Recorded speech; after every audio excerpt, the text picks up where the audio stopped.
नमस्कार, श्री स्वामी समर्थ. मी समृद्धी ब्लॉग घेऊन आली आहे. नवीन ब्लॉग तुमच्याकरिता. वेळ न वाया घालता वळूया व्हिडिओकडे आणि पाहूया व्हिडिओ काय आहे आजचा. तर नुकत्याच अंतराळातून थेट पृथ्वीवर उतरलेल्या सुनीता विल्यम्सबद्दल आपण बोलूयात. त्या अंतराळात किती दिवस होत्या आणि त्यांनी पृथ्वीवर येताना काय अडथळे आले, पृथ्वीवर उतरताना काय घडलं, ते आपण या व्हिडिओद्वारे सगळं माहिती करून घेऊयात. तर भारतीय वंशाच्या अमेरिकन अंतराळवीर सुनीता विल्यम्स आणि त्यांच्यासोबत बुन्स विल्मोर हे दोघंही परतीच्या प्रवासाने परतलेले आहेत. परतीच्या प्रवासातले सर्व अडथळे दूर करत या पृथ्वीवर परतलेले आहेत. हे दोघे तब्बल 9 महिने अंतराळात अडकून पडले होते. त्या फक्त 15 दिवसासाठी गेलेल्या होत्या, पण त्या 9 महिने तिथे अडकून पडल्या. ड्रॅगन या स्पेस एक्सच्या अंतराळयानातून खरं तर सुनीता विल्यम आणि त्यांचे सोबतचे जे 4 साथीदार होते त्यांनी 5 जून 2024 रोजी परीक्षयान अंतराळयानातून आंतरराष्ट्रीय झेप घेतली होती आणि 8 दिवस घालवल्याच्या नंतर ते रिटर्न पृथ्वीवरती फिरणार होते. मात्र त्यांच्या अंतराळयानात तांत्रिक बिघाड झाला आणि ते तेथेच 9 महिने अडकून पडले. सरतेशेवटी म्हणजे आज भारतीय वेळेनुसार 19 मार्चच्या पहाटे साधारणतः 3:30च्या दरम्यान सर्व अंतराळवीर सुखरूपपणे पृथ्वीवर परतले आहेत. आणि त्यांचा परतीचा प्रवास आपण हा बघतोय वातावरणात. पृथ्वीच्या वातावरणामध्ये मिक्स होण्याच्या आधी त्यांनी त्यांच्या पूर्ण काचा बंद केलेल्या होत्या. त्यांच्या हातातले टॅबलेट, इतर काही तांत्रिक गोष्टी ठेवून दिल्या होत्या. ड्रॅगन ॲटोमॅटिक मोडवरती प्रवास करत होतं, म्हणजे ते स्वतःचा मार्ग स्वतःच ठरवत होतं. आणि त्यानंतर ड्रॅगन फ्रूट हे कॅप्सूल खाली आलं. रिकव्हरी क्रू ड्रॅगन हे खाली पोचेपर्यंत ग्राउंड कंट्रोल कसे करायचे हे कॅप्सूलमधल्या अंतराळवीरांमध्ये संवाद चालू होता. वायरलेस आणि मुख्य रिकव्हरी टीमला इथे पोचेपर्यंत 30 मिनिटांचा काळ लागला. कारण हे कुठे उतरणार आहे ह्याची जागा निश्चित नव्हती. हे कॅप्सूल ॲटोमॅटिक मोडवरती होतं. आणि त्याआधी फास्ट बोट इथे पोचलेले आपल्याला दिसत आहेत. तुम्ही पाहू शकता आतमध्ये यांचा संवाद चालू होता. आणि जी कॅप्सूल आहे, ड्रॅगन कॅप्सूल आहे, ही बघा समुद्रात किती तरंगती आहे आणि आतमध्ये आपले अंतराळवीर आहेत. आणि जोपर्यंत वेळ लागत होता फास्ट बोट इथे येण्यासाठी, तोपर्यंत त्यांचा आतमध्ये संवाद व्यवस्थित चालू होता. आणि हे पहा, फास्ट बोट आलेल्या आहेत.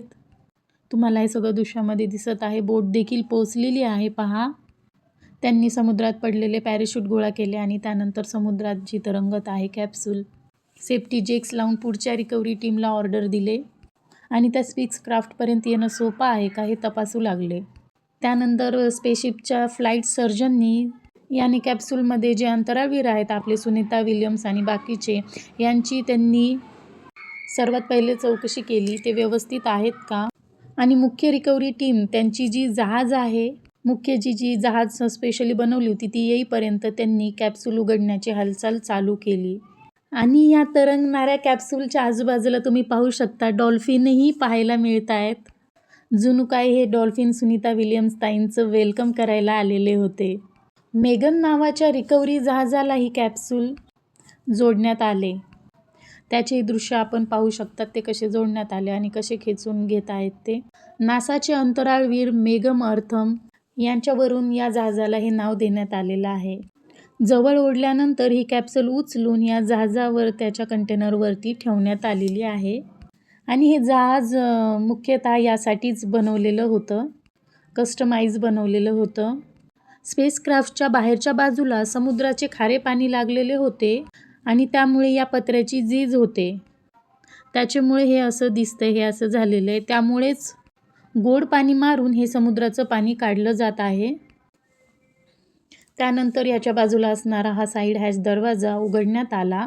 पाहू शकता तुम्ही. पृथ्वीवरून उड्डाण करताना आत शिरण्यासाठी आणि परतल्यानंतर अंतराळवीरांना बाहेर काढण्यासाठी या हॅचचा अर्थात या दरवाजाचा वापर केला जातो. आणि पहा, सर्वजण किती सुखरूप आणि व्यवस्थित दिसत आहे ते पाहून खूप आनंद होत आहे.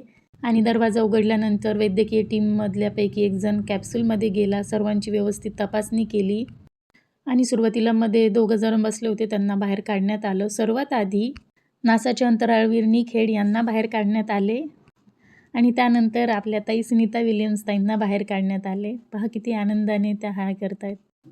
आणि बाकीचे अंतराळवीर नंतर त्या मागणं आले. कॅप्सूलमधनं बाहेर काढल्यानंतर अंतराळवीरांना स्ट्रेचरवरती त्यांना हे करण्यात आले. स्ट्रेचरवरती ठेवल्या गेलेले दृश्य तुम्ही या फुटेजमध्ये पाहताय. या प्रक्रियेचा भाग आहे. आणि डॉक्टरही पृथ्वीवर परतलेल्या अंतराळवीरांची प्राथमिक तपासणी करून त्यांना व्यवस्थित चेक करत होते.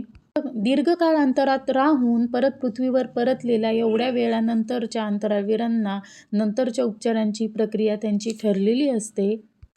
या स्पेसला समुद्रातून उचलून इथे ठेवण्यामध्ये, परत सगळं मेडिकल चेक करण्यामध्ये यामध्ये 1-2 तासाचा वेळ गेला. आणि नंतर त्यांचं मेडिकल चेकअप, प्राथमिक सगळी तपासणी या सर्व गोष्टींसाठी कमीत कमी त्यांना 4-5 तास लागलेले आहेत. आणि मला तुम्हाला सांगण्यास अतिशय आनंद होतो की परतलेले सगळे अंतराळवीर अतिशय सुखरूप आहेत, स्वस्थ आहेत. आपण हे या दृश्याच्या माध्यमातून पाहतायत. आणि सुनीता विलियम्स आपल्या भारतीय अंतराळवीर त्या तब्बल 3 आठवड्यासाठी गेलेल्या होत्या, परंतु तांत्रिक अडचणी आल्यामुळे त्या तिथे 9 महिने राहिल्या. आता त्यांना वैद्यकीय मदत म्हणजेच हॉस्पिटलाइज केल्या जाईल, कारण की वरती गुरुत्वाकर्षण शक्ती काहीच नाही आहे. आणि खाली आल्यानंतर गुरुत्वाकर्षण हे मॅच होण्यासाठी त्यांना बराच कालावधी लागणार आहे. त्यामुळे आता हे सगळे काही दिवस वैद्यकीय निगराणीमध्येच असणार आहेत. पुढच्या दिवसामध्ये आता ते त्यांच्या कुटुंबालाही भेटतील, सर्व त्यांच्या फॅमिली मेंबर्सला. आणि खरंच सुनीता विलियम्स ताईच्या फॅमिली जे मेंबर आहेत त्यांना किती प्राऊड फील होत असेल हे तुम्ही समजू शकता. अशी मुलगी, अशी आई, अशी बहीण, अशी प्रत्येक मुलगी प्रत्येक घरात जन्माला येवो. व्हिडिओ तुम्हाला कसा वाटला नक्की कमेंट्स करून सांगा. आणि असेच नवनवीन व्हिडिओ पाहण्यासाठी चॅनलला सबस्क्राईब करा. बाय. श्री स्वामी समर्थ.